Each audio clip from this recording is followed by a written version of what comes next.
ધોરણ 6 પ્રોજેક્ટ પ્રવૃત્તિ બુક. પાના નંબર 72. પ્રોજેક્ટ પ્રવૃત્તિ 32. સ્થાનિક સર્જન.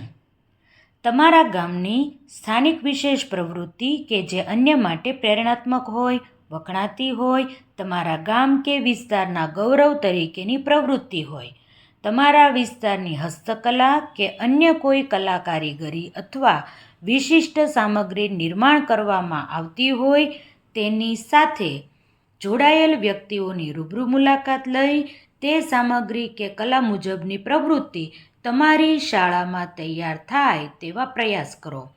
તમે લીધેલી મુલાકાત અને પ્રખ્યાત વસ્તુ, કલા, સ્થળ વિશેની માહિતી ફોટોગ્રાફ કે ચિત્ર સાથે અહીં નોંધો. હસ્તકલા. ભરતકામ વિશેની નોંધ અહીં આપણે કરેલી છે. મોટાભાગે સ્ત્રીઓ દ્વારા પોતાની અને તેમના કુટુંબો માટે તહેવારની ઉજવણી કરવા માટે ભરતકામ કરે છે. સુતરાઉ ભરતકામ માટે જે ક્રાફ્ટ છે તે સોય વર્ક કહેવાય છે. સોયનું કામ અનન્ય છે.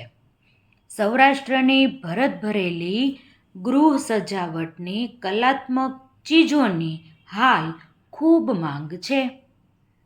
મુલાકાતનું સ્થળ પાલીતાણા, તળેટી વિસ્તાર. ભરતકામ કરનાર વ્યક્તિ મંજુબેન પટેલ. આજના આધુનિક યુગમાં હસ્તકલા એટલે કે ભરતકામના જાણકાર મંજુલાબેન પટેલ સાથે ચર્ચા કરવાની તક મળી.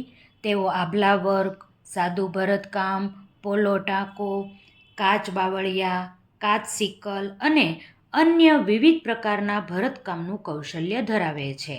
તેઓ વિવિધ રંગના દોરા અને આભલાઓની મદદથી ગૃહ સજાવટની તમામ વસ્તુઓ તૈયાર કરે છે, જેમ કે કાંધી, ચાકળા, વીંઝણો, તોરણ, ચાકળીઓ, ટોડલિયા, બારશાક, ટેબલ રૂમાલ વગેરે. તેમનું ભરતકામ ખૂબ જ સુંદર હતું. તેઓ વર્ષોથી સખત મહેનત કરીને સર્જનાત્મકતામાં વધારો કરી રહ્યા છે. તેમને આ ભરતકામ કરતા જોઈને અમને પણ શીખવાનું મન થઈ ગયું. અમે તેમની હસ્તકલાના ઘણા ફોટા પાડ્યા. તેના જેવું કામ અમે ન કરી શક્યા, પણ ભરતકામ કરવાની મજા આવી. ફોટોગ્રાફ અથવા તો ચિત્ર લગાવવાનું છે.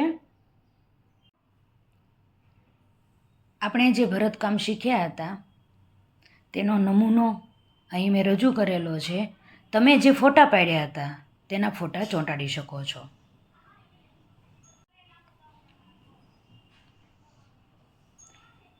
મંજુબેન જેવું તો આપણે ભરી ન શકીએ, પરંતુ જેટલું સારું થાય એટલું ભરવા આપણે પ્રયત્ન કર્યો હતો. તેનો નમૂનો અહીં હું રજૂ કરું છું. મોજીલા શનિવારમાં આપણે ભરવા માટે પ્રયત્ન કર્યો હતો એ પણ અહીં દર્શાવી દઉં છું. અધૂરું કામ છે એ આપણે આવતા શનિવારે પૂરું કરી નાખશું, પણ અહીં મેં દર્શાવી દીધું છે. કાયમ આપણને યાદ રહી જાય કે આપણે મંજુબેન પાસેથી કેવું ભરતા શીખ્યા હતા.